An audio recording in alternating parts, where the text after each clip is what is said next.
pero permítanme de alguna manera provocar un momento de reflexión, un momento de profundo análisis de nuestro corazón, de nuestro llamado, de nuestro ministerio. Es muy necesario que nosotros los pastores constantemente estemos analizando, escudriñando nuestro corazón, porque somos muy vulnerables, hermanos. El ministerio es algo maravilloso, es algo muy especial, es muy hermoso, pero también es muy peligroso. ¿Cuántos ya se dieron cuenta de eso? Amén. Hay peligros en el ministerio, hay peligros. Y creo que lo más peligroso, o por la razón por la cual en el ministerio hay muchos peligros, es que esos peligros están ahí con mucha sutileza, ocultos, como decimos, agazapados. Me recuerdan las palabras del apóstol Pablo en Efesios capítulo 6, versículo 11. Nos dice que no debemos ignorar la forma en que el enemigo acecha, las acechanzas. Dice, debemos estar firmes contra las acechanzas del diablo. Vístanse de toda la armadura de Dios, dice, para que puedan resistir, para que puedan estar firmes contra las acechanzas del diablo. Y es que, ¿saben? A medida que nosotros avanzamos en el ministerio, nos damos cuenta que el problema no es con el diablo. El diablo está derrotado. Cristo lo venció en la cruz del Calvario. Y aunque el mismo capítulo 6 de Efesios nos dice que hay toda una organización espiritual con la cual nosotros tenemos lucha, no es contra carne y sangre, sino es contra toda esta jerarquía espiritual.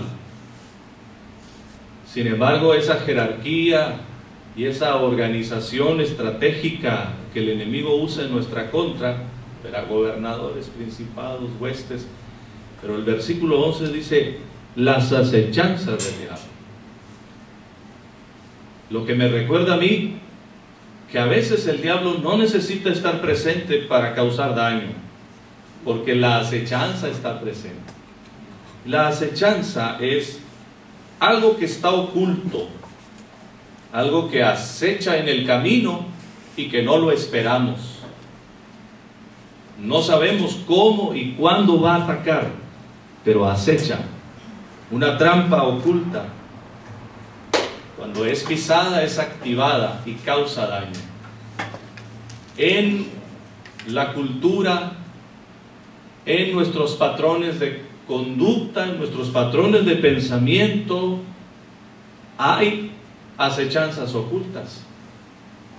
Y en el ministerio, nosotros constantemente estamos luchando contra esas acechanzas. Hay que tener cuidado. Hay que estar más que despierto, velando y permitiendo que el Espíritu Santo escudriñe nuestro corazón. Porque somos, hermanos, los ministros los más vulnerables a estas acechanzas. El enemigo deliberadamente quiere, si pudiera, dañarte lo más posible. Lo haría sin pensarlo, 2 veces. Por la misericordia, la gracia y la fidelidad del Señor, Él nos guarda. Pero la lucha es constante. Porque el privilegio, porque las bendiciones son tan grandes, porque el ministerio es tan maravilloso, tan poderosa herramienta el Señor ha puesto en nuestras manos. Pero nos dice el apóstol Pablo en 2 de Corintios, somos vasos de barro, para que la excelencia del poder no sea de nosotros, sino de Dios. Amén. La excelencia del poder es de Dios. En otras palabras, no se trata de nosotros, no se trata del vaso, se trata de lo que contiene el vaso. La excelencia del poder de Dios es lo que contiene el vaso. El vaso debe estar limpio, el vaso debe estar preparado, pero no se trata del vaso. Sin embargo, yo quisiera que hablásemos del vaso en esta mañana y reflexionemos sobre el vaso, dando por sentado la fidelidad de Dios, dando por sentado que el Señor nos ama y sí nos llamó. Quiero recordarles que el Señor lo llamó. Él es fiel y el llamamiento es fiel, hermanos. El llamamiento del Señor es fiel e irrevocable. Dios los llamó. Dios nos llamó. Y con todas nuestras insuficiencias y todas nuestras limitaciones, estamos aquí diciendo: sí, Señor, gracias porque tú nos llamaste, porque tú nos tuviste por dignos, nos tuviste por aptos para el ministerio. No es que lo fuésemos en nosotros mismos, ¿verdad? Haciendo eco también de las palabras de Pablo en 2 de Corintios. No es que fuésemos competentes por nosotros mismos, dice, sino que nuestra competencia proviene de Dios, el cual nos hizo a sí mismos ministros de un nuevo pacto. Gloria a Dios. Él nos llamó, Él nos escogió, Él quiso que con todas esas características únicas que tenemos cada uno de nosotros y con todas esas limitaciones, nosotros le sirviéramos a Él, dando por hecho que Él es fiel, que Él nos llamó, dando por hecho que el Señor nos ama, nos sustenta y nos guarda. Vamos a dedicar unos minutos para hablar y meditar sobre el vaso. Esos vasos tan únicos que estamos aquí, que están ahí sentados, empezando por este que habla. Somos vasos de barro, pero de honra en las manos del Señor. Gloria al Señor, de honra. Y la honra es por lo que contiene el vaso. Yo no dejo de maravillarme, hermanos, cuando me doy cuenta en qué manos tan débiles puso Dios un tesoro tan grande.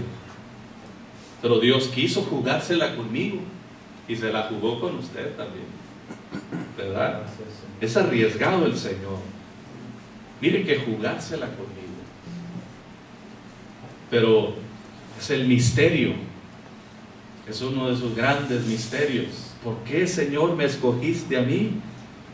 ¿Por qué quisiste que este vaso te honrara? Quizás pudiéramos encontrar personas allá afuera con más atributos, con más cualidades, con más capacidad o con más experiencia, pero el Señor lo quiso llamar a usted. A usted quiso el Señor llamarme. Quiso el Señor llamarme a mí. Gloria al Señor por su fidelidad. El llamado, hermanos, es un misterio. No podemos intentar siquiera descifrar el código. ¿Qué está detrás del llamado? ¿Por qué Dios quiso llamarnos? Yo les digo, a mí me gusta decir que cuando yo iniciaba en el ministerio pensaba que Dios me había llamado por mis cualidades. Qué errado andaba, qué equivocado. Mientras más pasa el tiempo me doy cuenta que eso está tan lejos de la realidad. Me llamó el Señor porque quiso llamarme. Él quiso. Y no se trata de mis virtudes, se trata de sus virtudes, dice el apóstol Pedro, ¿verdad? Nos llamó para que anunciemos sus virtudes. Amén. Pero conviene que reflexionemos sobre la naturaleza y los cuidados de este vaso. ¿Qué le parece si Vamos a Hebreos capítulo 12, por favor. Gloria al Señor. Hebreos capítulo 12, versículo 1. Amén.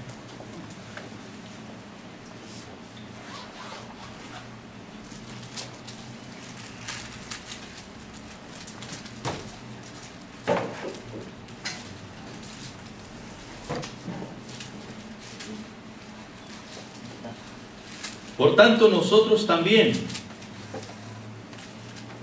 teniendo en derredor nuestro tan grande nube de testigos, despojémonos. Diga conmigo, despojémonos de todo peso. Despojémonos de todo peso y del pecado que nos asedia, y corramos con paciencia. Diga conmigo, paciencia.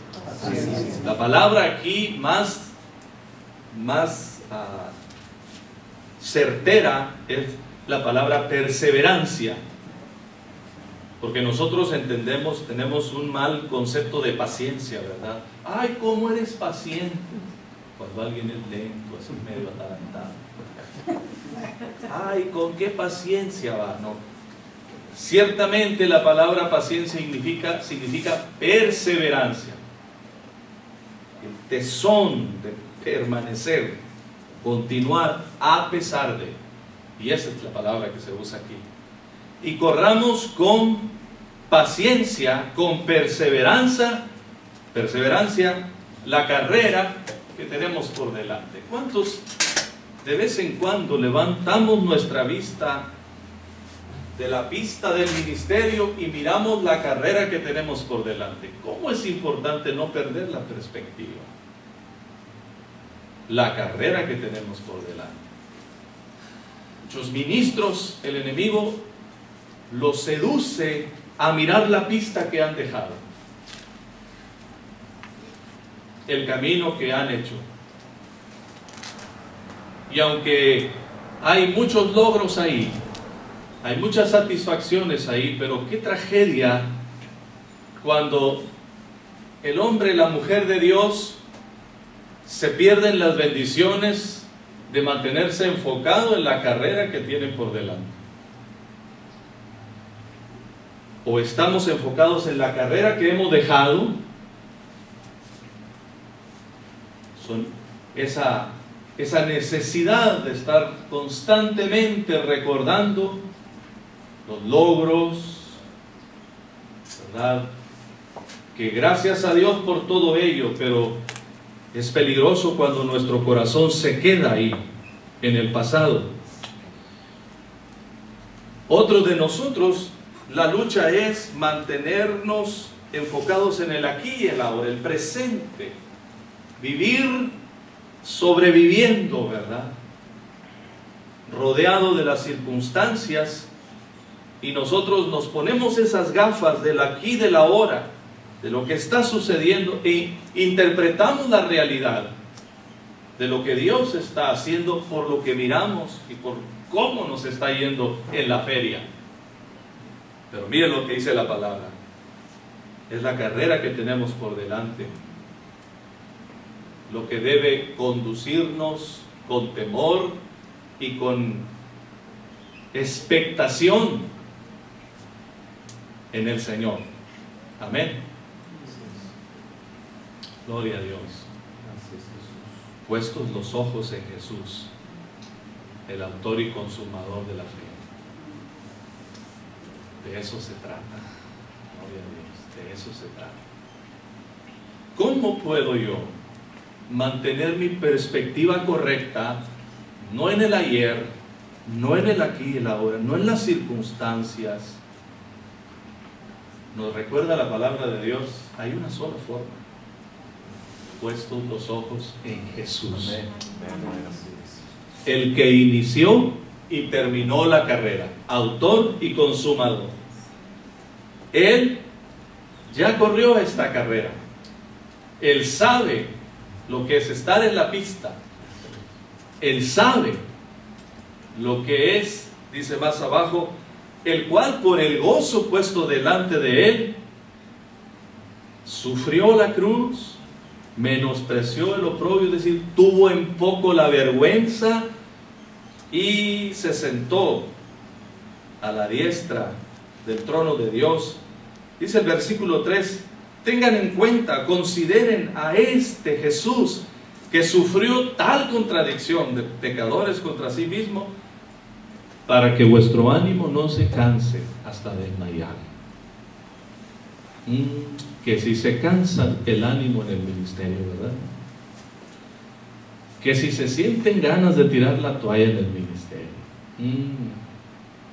Pregunta, me dijo aquel, ¿verdad? ¿Verdad que sí? Cualquiera de nosotros mentiría descaradamente si dijera, no, hermano, pura victoria, gloria a Dios, puro gozo. El ministerio es en sí mismo la cruz, hermanos, ¿verdad? Es la cruz, es tomar la cruz cada día. Por supuesto que se experimenta un gozo incomparable, el gozo de servir al Señor, el gozo de ver gente transformada, el gozo de ver los resultados de esas lágrimas que se siembran, el gozo del desgaste, el gozo que viene del desgaste físico, de lágrimas, de incomprensiones, pero hay fruto, gloria al Señor. No es en vano su trabajo, no es en vano el trabajo. Usted está invirtiendo las horas, el tiempo, la vida en el negocio más redituable del mundo. Gloria a Dios, que el Señor nos tuvo por aptos para ser llamados al ministerio, por su gracia, por su misericordia. Pero la clave, dice el apóstol, el autor de Hebreos, puestos los ojos en Jesús. Quiero yo unas preguntas, que reflexionemos en unas preguntas de diagnóstico aquí, que tienen que ver con el vaso, que tienen que ver con necesidades a las cuales nosotros no solemos prestarle mucha atención. Se nos olvida que el vaso es de barro, ¿verdad? Es tan bella la gloria, el tesoro que está en el vaso es tan maravilloso, que sí se nos olvida que el vaso es de barro. Y ese vaso de barro tiene que cuidarse. Ese vaso de barro tiene que tener puestos sus ojos en Jesús, porque la carrera que está por delante es una carrera que demanda todo. Demanda todo, hermanos. Aleluya.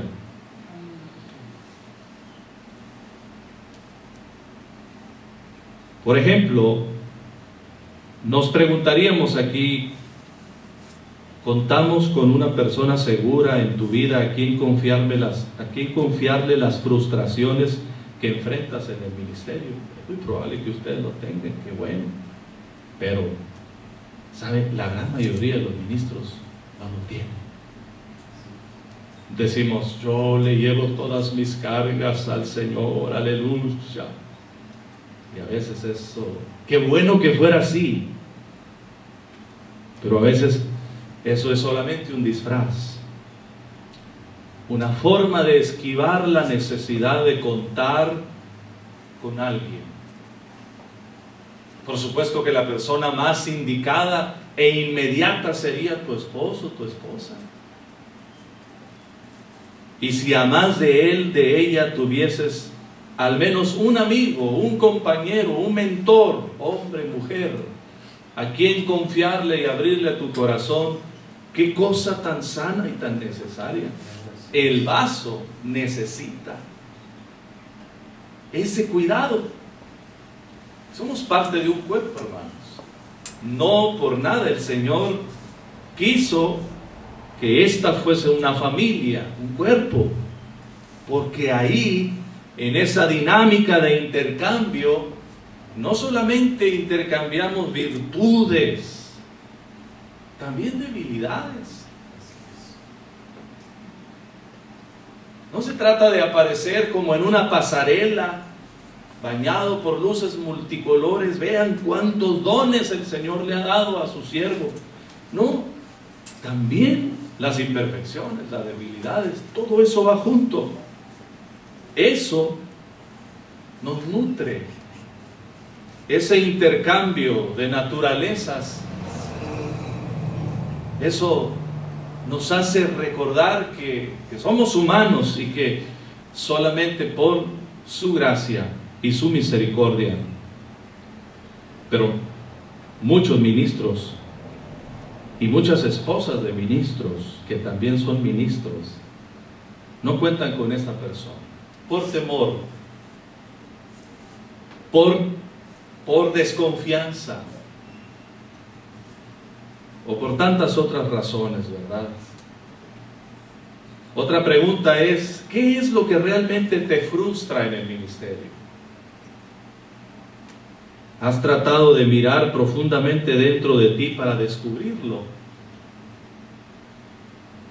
No podemos asumir tan pronto, decir, no, hermano, en el ministerio todo está bien, nada, no me frustra nada. Ay, por favor, ¿verdad? Hay que echar mano de la honestidad. Hay cosas que sí nos frustran en el ministerio. Hay una persona que dijo, el ministerio fuera tan lindo, tan maravilloso, dice, si no tuviera que ver con la gente. Yo no sé qué entendía por ministerio, pero ministerio tiene que ver con gente, ¿verdad? Con todas las cosas que van aparejadas con la naturaleza humana. Número 3, ¿cómo es que otros en la iglesia miran la forma en que manejas las frustraciones del ministerio? ¿Cómo las miran? ¿Cómo modelas esas frustraciones? Fíjense que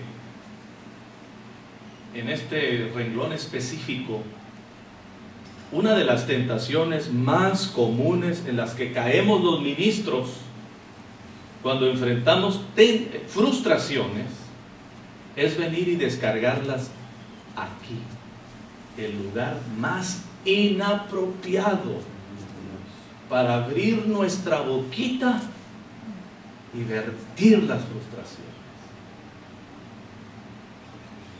Ahí tropezamos muchos. ¿Cuántos han tropezado ahí? Amén. Amén. Yo no veo a nadie. Yo sí he tropezado. Me decía un hermano recientemente, esta semana que pasó, dice, pues yo no sé qué pasa con el pastor, siempre que iniciamos la escuela dominical dedica 15 o 20 minutos para remeterla con los que llegan tarde y los que llegamos temprano. Ay, tenemos que estar aguantando, ya no sabemos el mensaje. Dice, con ganas de decirle, ya pastor, ya empiece la clase, denos comida, pero enojado, y ya cuando llegan los tarderos ya está calmado. Si nosotros qué culpa tenemos, porque le frustra empezar la escuela dominical con 3, 4 y pasa los primeros 20 minutos, rájale, súmete. Oh. Esta, hermanos, es una trinchera y es muy peligroso usarla para descargar nuestras frustraciones. Es muy peligroso. Es muy peligroso. Y es tan peligroso. ¿Por qué es tan peligroso? Porque es muy fácil ceder a esa tentación y es muy fácil herir a los que nada tienen que ver con el asunto. Los pleitos o las diferencias o las situaciones que tenemos que tratar personalmente con alguien, tienen que enterarse todo. Ya están los hermanos descifrando, ¿por quién dirá eso el pastor? ¿A quién le estará tirando? Esa se me hace que va para allá, esa se me hace que va para acá. Nunca les llega a ellos, ¿no? Pero ya se acostumbraron a que la causa es esa. Es muy fácil, es muy fácil.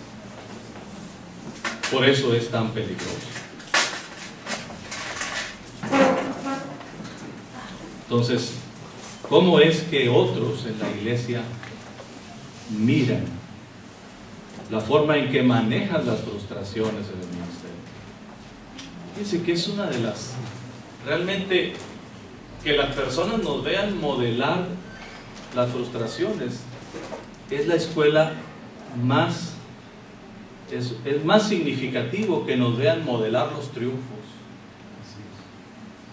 Porque cuando las cosas van bien, cuando todo está, el campeón, ¿verdad? Gloria a Dios, el templo lleno, las finanzas bendecidas, gloria a Dios, el hombre de Dios, la mujer de Dios, pues es relativamente fácil modelar el éxito. El éxito es muy fácil modelarlo y es muy fácil manejarlo.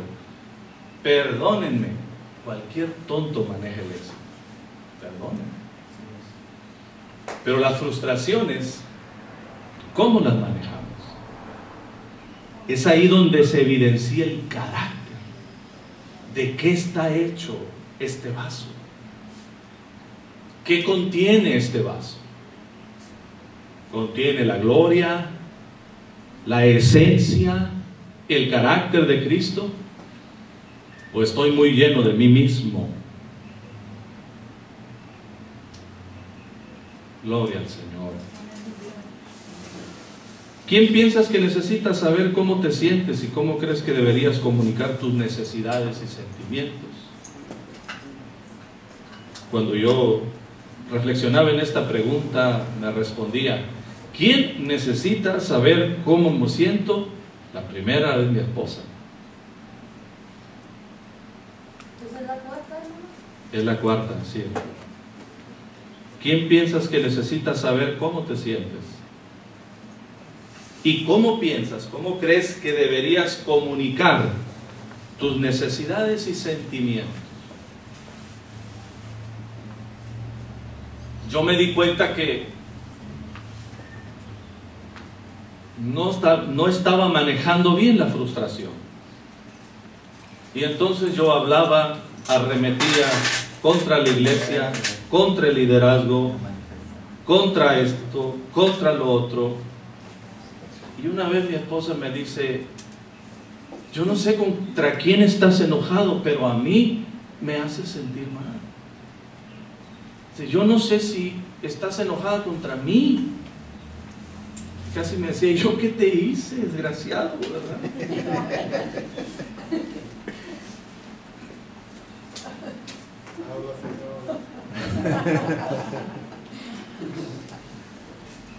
Y no hay una persona que me conozca tan bien como ella.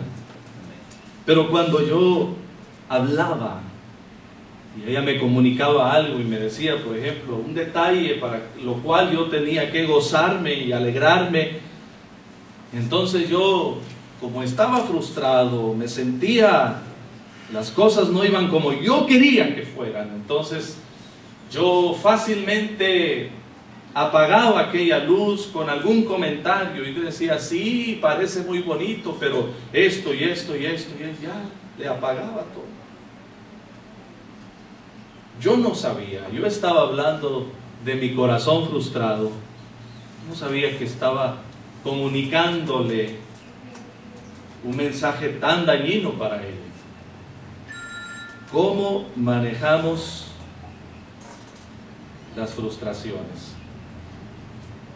Porque es ahí donde mayormente, queridos compañeros en el ministerio, es ahí donde modelamos con más intensidad de qué hay en el vaso.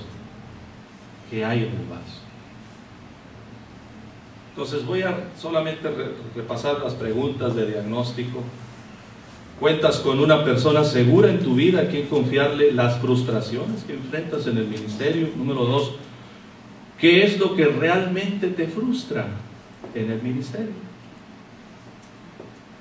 ¿Has tratado de mirar profundamente dentro de ti para descubrirlo?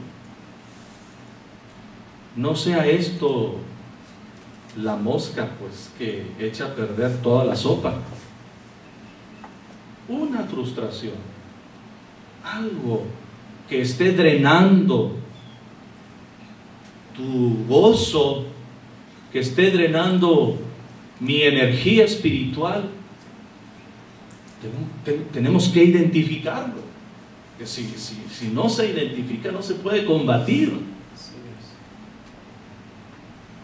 Vamos a combatir otras cosas, vamos a dañar algunas cosas buenas, pero no vamos a combatir lo que está drenando nuestro gozo en el Señor y nuestra satisfacción en el ministerio. Ay, hermanos, que si he vivido yo esto y sigo luchando contra eso. Número 3, ¿cómo es que otros en la iglesia miran la forma en que manejan las frustraciones? Es decir, ¿cómo modelas?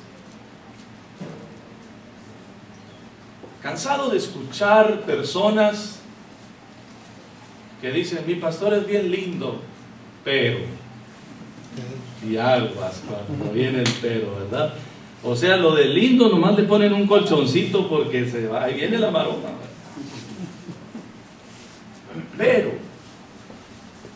Pero cuando está frustrado, entonces hay personas que están heridas en nuestras congregaciones, personas fieles, amados, personas lindas, valiosas, que aman la obra del Señor y nos aman, le aman a usted, me aman a mí, aman a Dios, pero no saben por qué ciertas ocasiones nos volvemos tan huraños, tan agresivos y parece, ¿yo qué le hice? Lo hizo enojar otro y la agarra contra mí. No voy a recordar aquel día que iniciando, ¿verdad? Un grupo de alabanza ahí en la iglesia local, estábamos muy jovencitos, nos pasamos una semana en ayuno, oración, porque teníamos el entusiasmo de debutar este grupo de alabanza. Y ustedes saben, esta iglesia, como muchos vivimos esa transición tan difícil y traumática de pasar de los cantos tradicionales a tener una batería ahí. Ave María. Terrible. Y entonces nosotros nos metimos en oración y ayuno. Y aquel día que el pastor nos había dado la venia, nos había autorizado y estaba todo listo para ver, estaba todo preparado para ver la gloria de Jehová caer ahí. Pero lo que le cayeron a él fue otra cosa, le cayeron los consejeros, le cayeron los líderes y eso, y nos lo dejaron bien montado. Y entonces Dios nos visitó aquel día. Fue extraordinaria la presencia del Señor, pero cuando Él sube al púlpito, ni siquiera nos llamó. Cuando Él sube al púlpito, destrozó nuestro corazón, todo lo que había sucedido ahí. Ahora, otros habían amargado su corazón, pero Él arremetió contra aquellos inocentes muchachitos, ¿verdad? No, ya lo perdoné, ya lo amo. Es más, ya se fue con el Señor. Nos sucede a nosotros.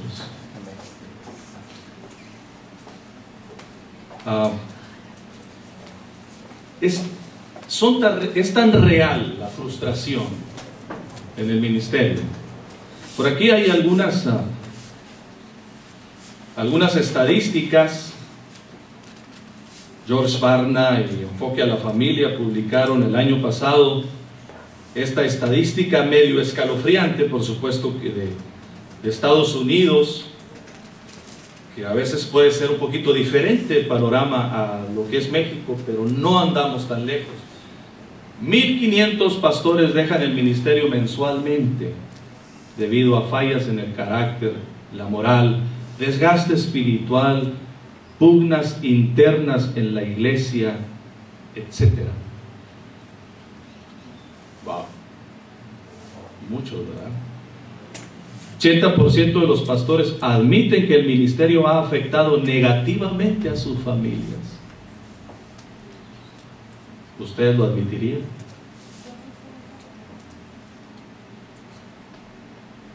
A mí me gusta recordarle a mis compañeros, a los pastores, y se los recuerdo a ustedes, amados, el ministerio no va a cuidar a su familia, el ministerio lo va a destruir si usted y yo lo permitimos. No es automático, no es automático. Hemos visto generaciones de familias dañarse porque el santo varón asumió que dedicarse sosegadamente a la obra del ministerio, Dios cuidaría a su familia. ¡Oh, sorpresa! ¡Qué error más terrible! Gracias. Dios es fiel, pero esa viña la tenemos que cuidar nosotros. Esa es nuestra viña, tenemos que cuidarla nosotros. Y díganme, hermanos, nosotros que viajamos tanto, cada vez me duele más dejar a mis cachorros en casa.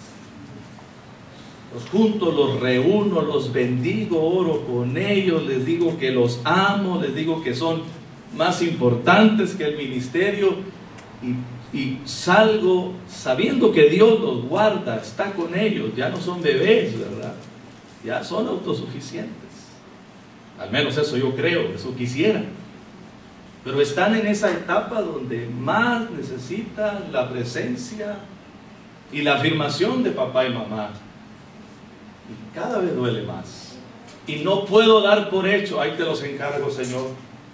Claro que se los encargo, pero yo tengo que hacer mi trabajo mientras estamos ahí en casa.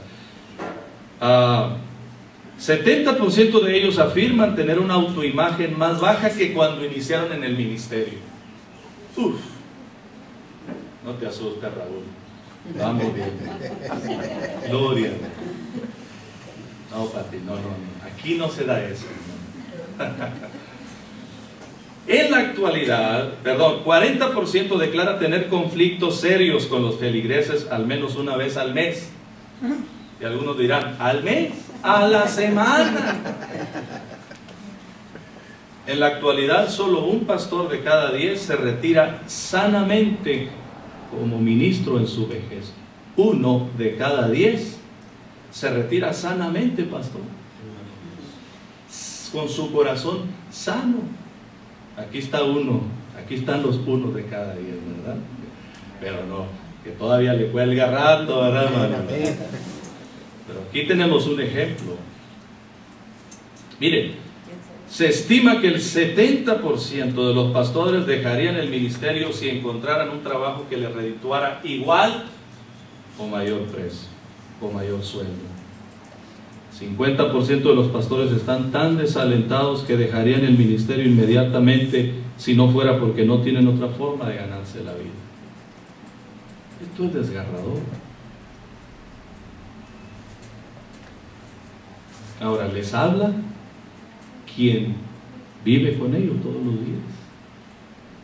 Constantemente, personas tocando a la puerta de mi oficina, por decirlo de alguna manera, diciendo, hermano, estoy a la orden, pero lo que necesitan es trabajo. Hay corrupción dentro del ministerio, hermanos. Es muy fácil corromperse. Es fácil. quitar los ojos del autor y consumador de la fe en sí mismo es una desgracia. El 80% de los pastores y el 84% de sus esposas se sienten desalentados y sin la calificación apropiada para desempeñar su labor de pastor. Qué bueno que esto pasa en Estados Unidos, ¿verdad? Aquí no. 70% de los pastores batallan constantemente contra la depresión. 70% de los encuestados dijeron que solo leen la Biblia cuando preparan sus sermones.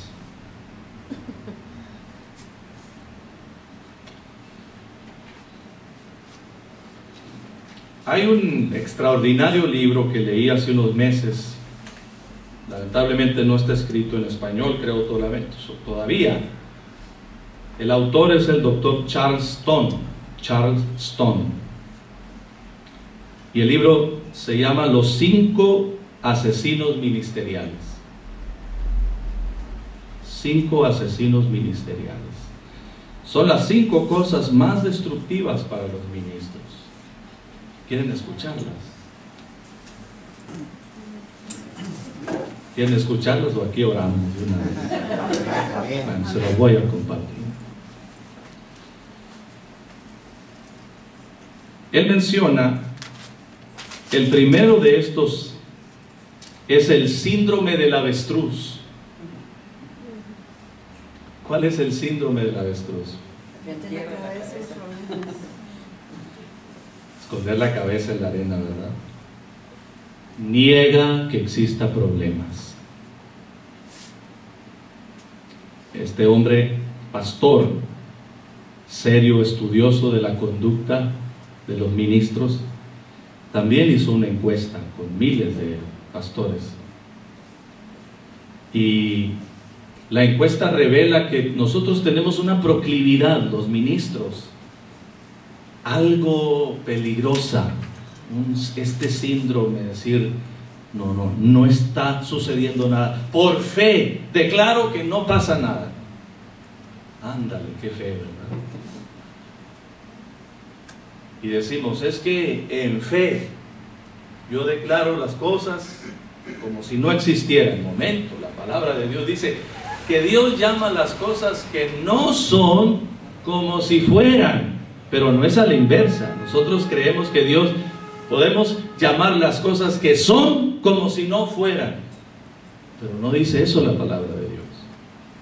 Si el problema existe, hay que encararlo. Si la herida está presente, hay que encarar. Si hay gente que tiene inconformidad con nosotros, ¿cómo la encaramos? ¿Cómo la enfrentamos? Queridos, no podemos tener a todos contentos en la iglesia. ¿Ya se dieron cuenta de esto? ¿De veras? ¿De veritas, de veritas?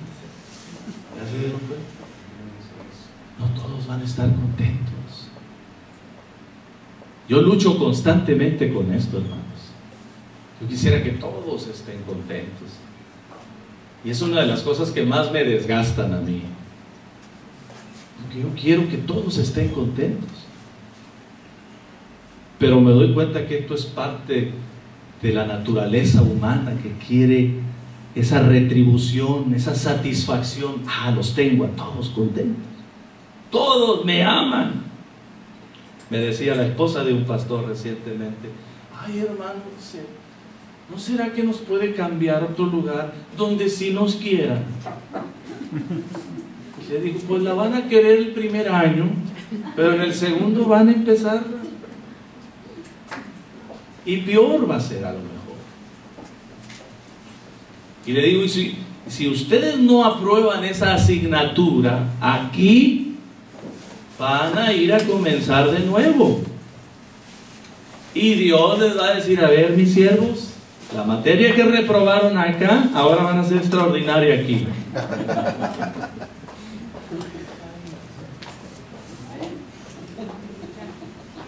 Ay, poder.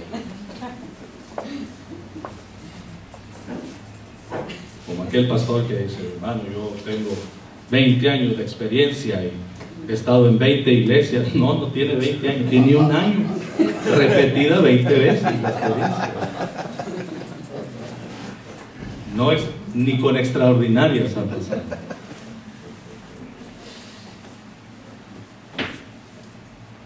El síndrome del avestruz, esconder la cabeza, negar que existan los problemas. Eso es muy dañino. No es fácil enfrentar la inconformidad de la gente, no es fácil. Queremos que todos estén contentos y algunos quisiéramos que con un sermón, con una enseñanza, toda la iglesia se sanara. Y he escuchado, y quizás yo mismo lo he dicho, pero no es posible, yo tanto que he predicado sobre esto. ¿Por qué la gente no aprende? Porque no es nomás predicar. Somos pastores. Claro que la gran responsabilidad, quizá la más importante del pastor, es enseñar la palabra, porque este es alimento. Pero una faceta o una responsabilidad muy, pero muy significativa es el aspecto relacional con el rebaño. Este lugar no es para arreglar las diferencias. De aquí le mando mensajes a aquel rebelde contumaz, a ver si se arregla. Jamás puedo hacer yo eso. Hay que ir con el rebelde contumaz. Hay que ir con la oveja, que no es oveja, que es otra cosa, ¿verdad? Hay que acercarnos, hay que ir ahí. Dice el doctor Stone, la segunda cosa más peligrosa, el segundo asesino ministerial es invertir energía emocional en asuntos equivocados. Invertir energía emocional en asuntos equivocados. ¿Dónde inviertes? ¿En qué inviertes? ¿En qué invierto yo mi energía emocional? Pregúnteme a mí ahorita.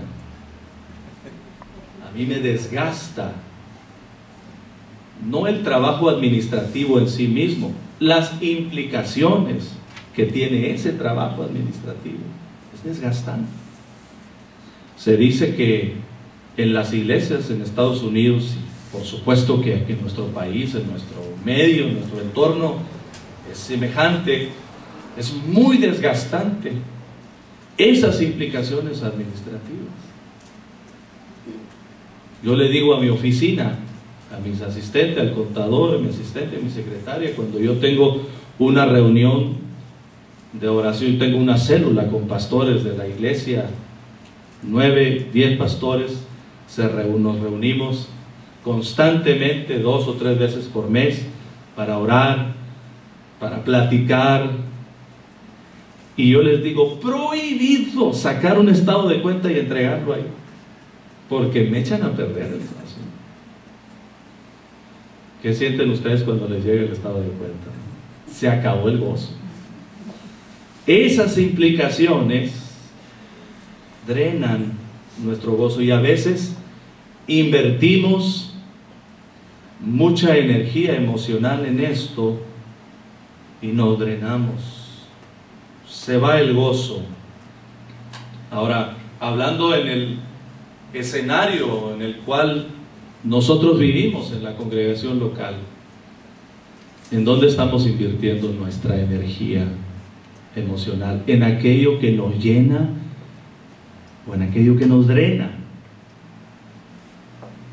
Y ciertamente tenemos que invertir tiempo y tenemos que invertir sabiamente el esfuerzo y nuestra dedicación, nuestro corazón en aquello que nos llena de gozo.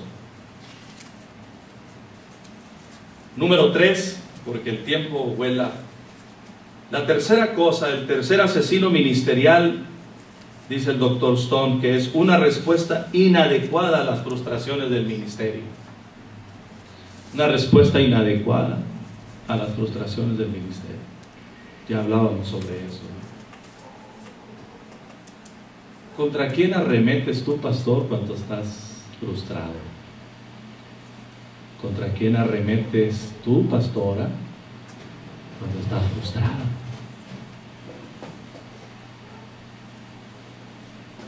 Número 4, actitud de llanero solitario que dice, Dios y yo podemos manejar esto. La actitud del llanero solitario. Hermano, Dios y yo, Dios ya conoce mi situación. Estoy orando. Somos humanos, ¿verdad? El vaso es de barro. Necesitamos a otros vasos de barro. A mí me encanta lo que dice Santiago en el capítulo 4, al final. Si me permiten, por favor, tienen sus Biblias, vamos ahí.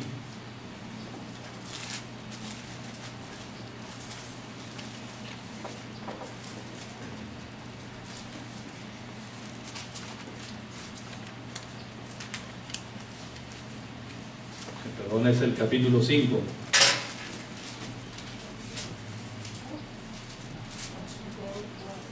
Santiago capítulo 5, dice el versículo 14, ¿está alguno enfermo entre vosotros? Llame a los ancianos de la iglesia y ore por él, ungiéndole con aceite en el nombre del Señor. Y la oración de fe salvará al enfermo y el Señor lo levantará, y si hubiere cometido pecados le serán perdonados. Dice el versículo 16, confiésense las ofensas unos a otros y oren unos por otros para que sean sanados, porque la oración eficaz del justo puede mucho. Una lección que yo aprendí es que, y que la teología no me ayudó, la teología sistemática no me lo aclaró.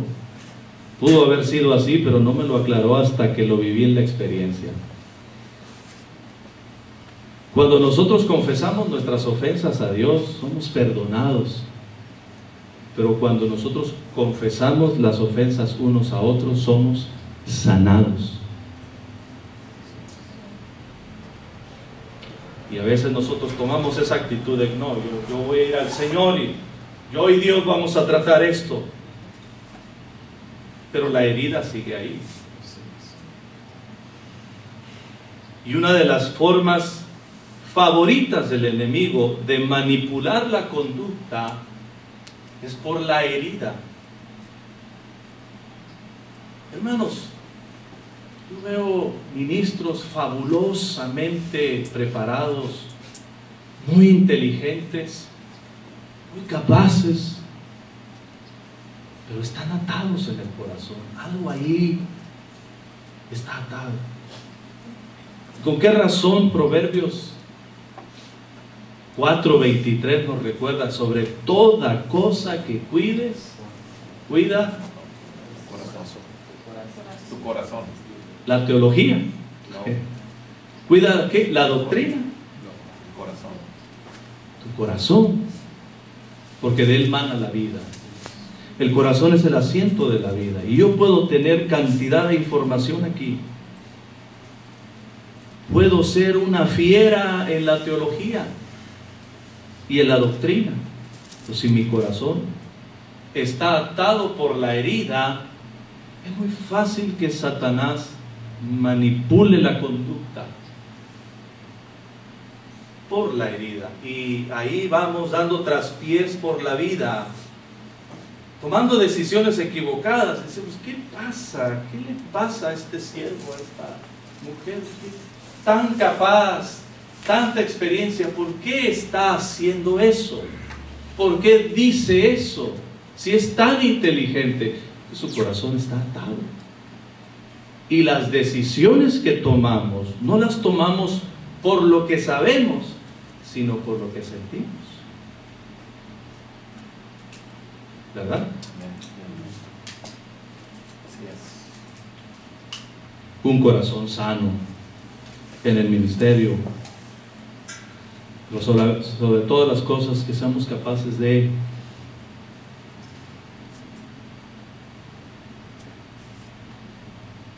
ir unos a otros y confesar nuestras ofensas. Y hermanos, en las esferas más altas del liderazgo de nuestra iglesia, cascabelea esta cosa.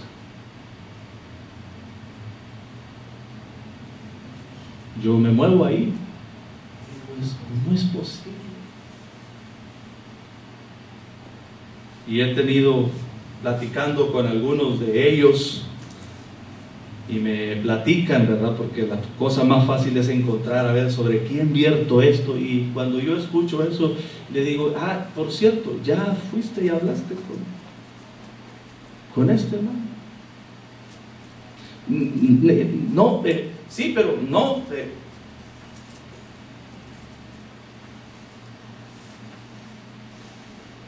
Y el enemigo sigue poniéndonos estorbos y nosotros cayendo en esas acechanzas, como decíamos al principio, esas acechanzas.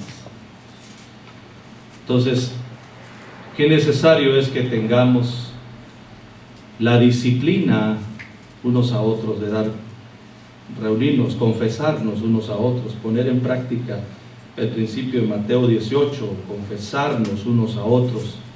Y número 5, el quinto asesino ministerial es actitudes y acciones que aíslan o hieren a su cónyuge. Actitudes y acciones que aíslan o hieren al cónyuge. Algunos principios, porque el tiempo se va.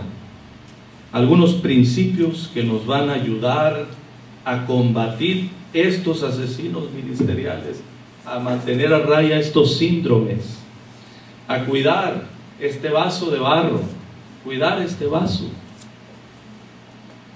cuidar nuestro corazón, amados. No es la experiencia en sí misma, no es la preparación teológica en sí misma, no es el estatus en sí mismo, es el corazón lo que tenemos que cuidar sobre todas las cosas.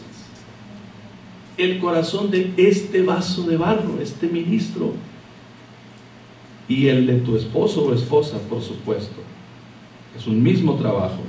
Número 1, mi consejo, les recuerdo, tomen la decisión de apartar un día para salir solos. Procuren no hablar del ministerio, no hablen de la iglesia, no hablen de actividades, hablen de ustedes, de su familia. Miren a mí y a mi esposa, qué difícil nos resulta no hablar de 130 pastores y cada uno con una situación, excepto los de Mexicali.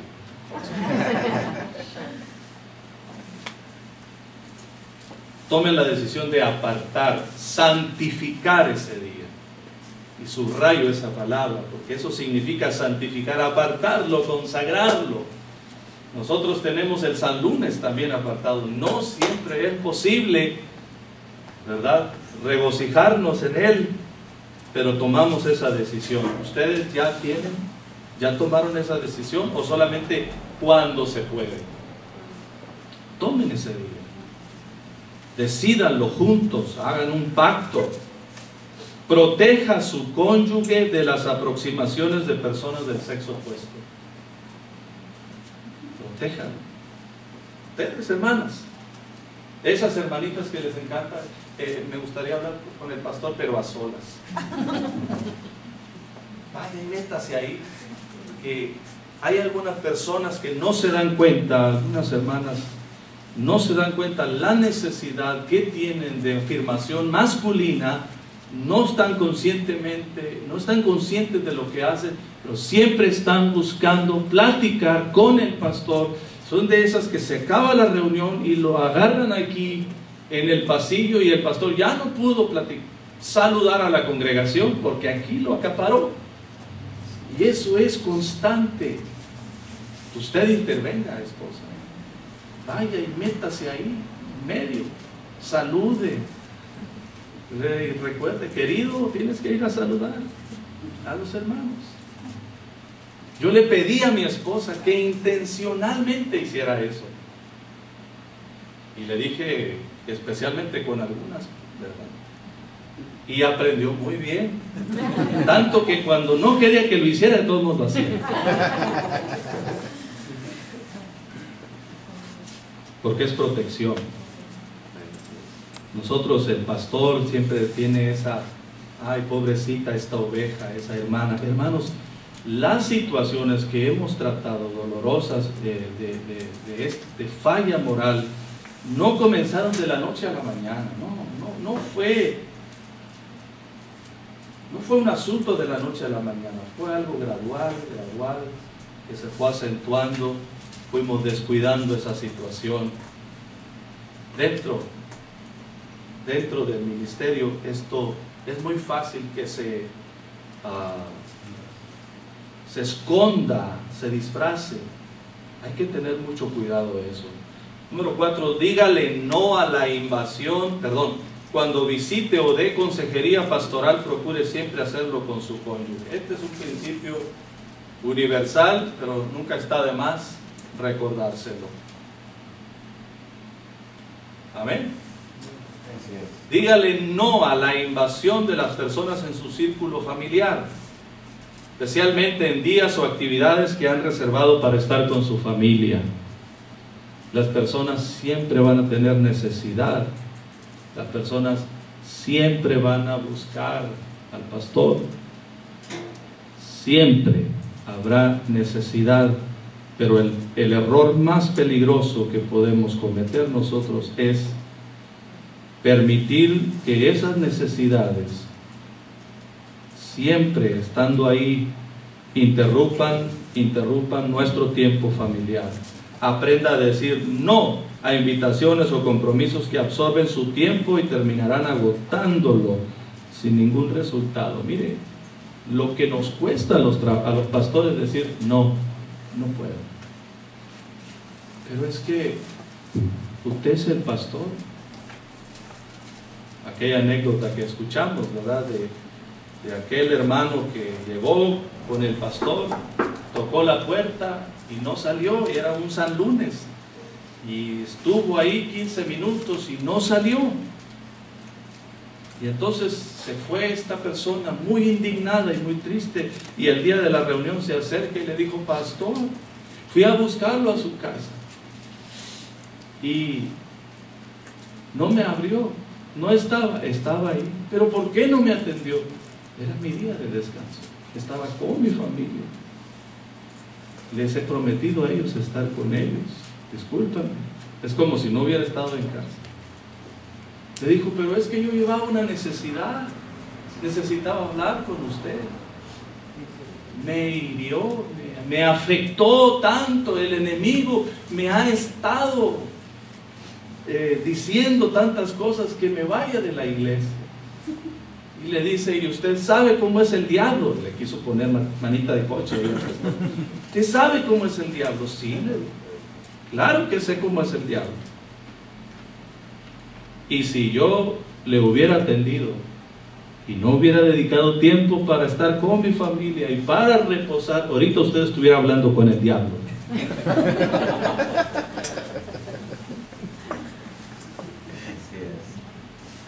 ¿No es cierto? A veces llegamos burnout, dicen en inglés, quemados, desgastados.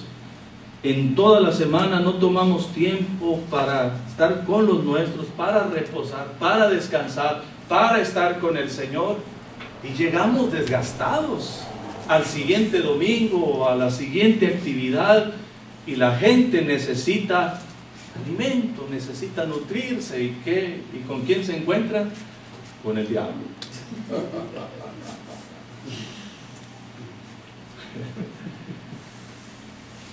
El Señor lo reprenda, decíamos aquellos años, ¿verdad? Bendito el Señor. Dediquen tiempo para orar y meditar en la palabra juntos, como pareja, como familia. Dediquen tiempo para estar juntos en la palabra. A nosotros nos resulta maravilloso. Mis hijos van a la escuela temprano, los llevamos, otros se van, y a las 8, 8:30 ya estamos listos. para emprender la jornada, pero desayunamos juntos. Pero ese tiempo, mientras ella está en la cocina, el cafecito recién hecho, gloria a Dios. Por cierto, aquí de todos colores, mío. Bueno. Y ese tiempo platicamos, reflexionamos en la palabra, oramos. Nos resulta tan valioso. Siempre habrá un tiempo. Ponga en práctica el perdón entre ustedes como cónyuges diariamente, sin reservas. El perdón. Usted dirá, ay, pastor, es obvio. No es así. Especialmente en el ministerio. Qué bien aprendemos a disfrazar debajo de este ropaje ministerial, disfrazar la falta de perdón entre nosotros. Llegamos a la iglesia, a la congregación, y la gente nos recibe y nos saluda, y no saben que nos aventamos un round en el carro. Esa sonrisita nerviosa me lo confirma. De ida y de regreso, y llegamos y nos bajamos y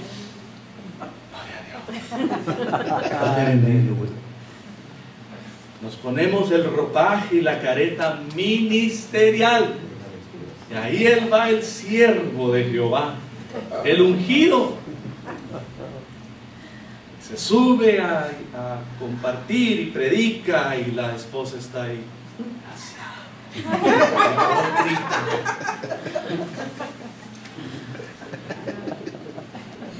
Bueno, eso es del río Colorado para allá, es muy común esto, hermano.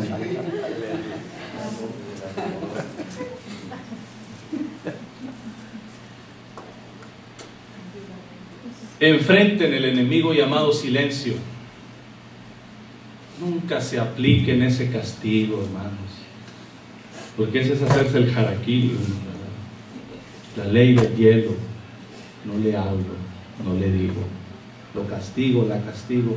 Enfrenten ese enemigo llamado silencio. ¿Con qué razón? El salmista en el Salmo 32 dice: mientras callé, mis huesos se envejecieron, se secó mi verdor. El silencio, el no confesar unos a otros nuestro dolor, nuestras necesidades, especialmente en la pareja, como ministros, cosa terrible. Pastores, díganle a su esposa lo que les duele. No asumas que la esposa no asuma que no tiene sentimientos. Que nosotros los hombres tenemos que decirle a las mujeres dónde nos duele. Amén. El hombre es muy dado a callar. La mujer no sabe cuándo con un comentario, con una actitud, descalifica al hombre. Lo descalifica. Ella no sabe, ella no se da cuenta. Y muchas veces cuando la mujer está herida reacciona así, y el hombre es herido, porque el hombre es edificado cuando es honrado, respetado. La mujer es edificada cuando es atendida, ¿verdad? Y este es el ciclo de la deshonra. Eso Efesios 5:33 dice: miren, después de todo, la mujer, el hombre ame a su mujer y la mujer respete a su marido. Hay un principio poderoso ahí de amor. Pero los hombres tenemos que decirle: querida, eso que dijiste me partió. No lo hagas, por favor. A lo mejor le va a dar un arma. Ah, te dolió, pues entonces por ahí le voy a dar. No, pero ella tiene que saber dónde nos duele. No digas eso, querida. Oye, yo le di una instrucción a una hermana y a ti te pareció que lo más normal es decir: ¿sabes qué? No, viejo, fíjate que así no eras. Y el pastor se queda por ahí como... Y algunas esposas no se dan cuenta cómo deshonran al esposo cuando ellas invierten una indicación que él dio, y lo hacen en público. ella está demostrando, te voy a corregir, te voy a ayudar, pero cuando lo hace en público, lo deshonra. Las mujeres normalmente no se dan cuenta, algunas sí. El esposo tenemos que hablar sobre estas cosas, querida. Todo lo que me quieras decir, pero de la puerta para acá. En público no me contradigas, aunque me equivoque. Hazme señas allá como el manager, pero no me lo digas delante de la gente. Porque si no hablamos, si el silencio se enseñorea de nosotros, nuestros huesos se secan. Hay que atrevernos a ser sinceros, transparentes. Hablen de lo que les duele. Esposas, no crean que es malo. Es que ¿cómo no se va a dar cuenta si cada que dice eso y cada que lo hace me hiere? ¿Cómo no se va a dar cuenta? No se da cuenta. No es malo, es ciego. No se da cuenta. Dígaselo. Hágale saber que le hiere. Hay que derrotar el silencio, hermanos. ¿Se dan cuenta qué barro son estos vasos de barro? Somos humanos. No, hermano, pero hay que orar, hay que orar. Hay que orar, pero también hay que hablar.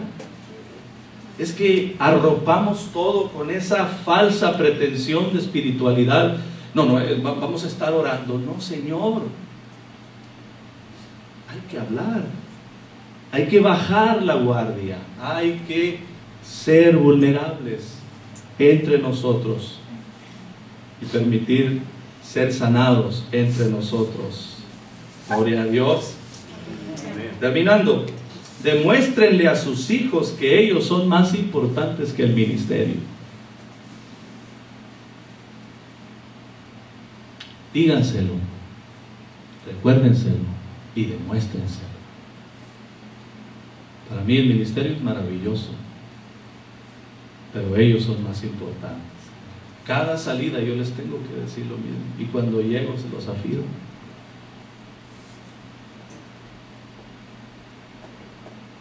No quiero que ellos en su corazón vayan albergando ese sentimiento de nos dejó cuando más necesitaban. No quiero que ellos crezcan con resentimientos hacia la iglesia, hacia la obra, hacia el ministerio.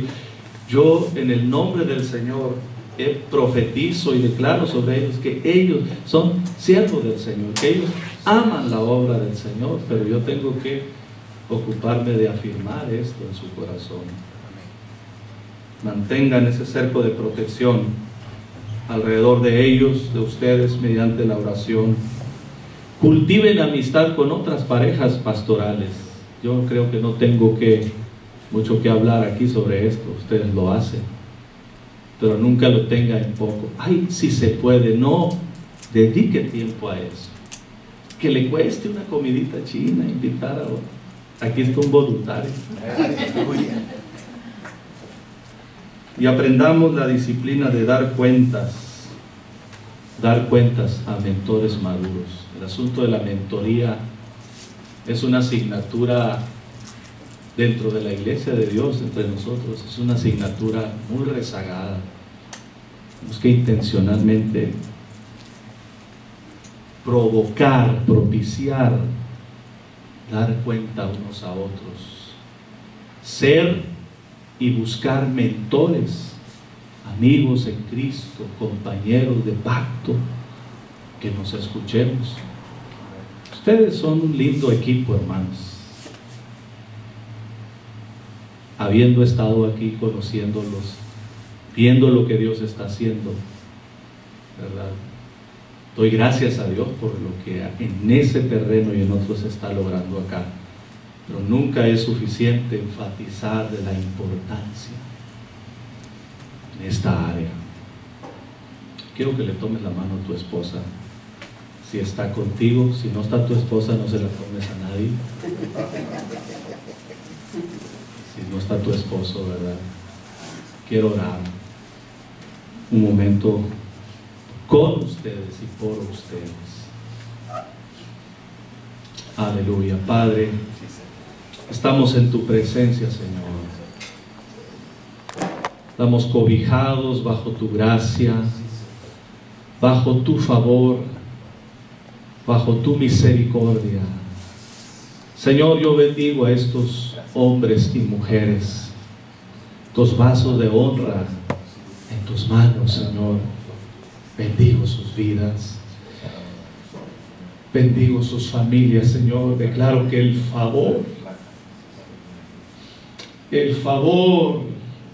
la gracia tuya, Señor, descienden sobre ellos a raudales, en abundancia, Señor. Te doy gracias porque tú los llamaste con llamamiento santo, Señor, irrevocable.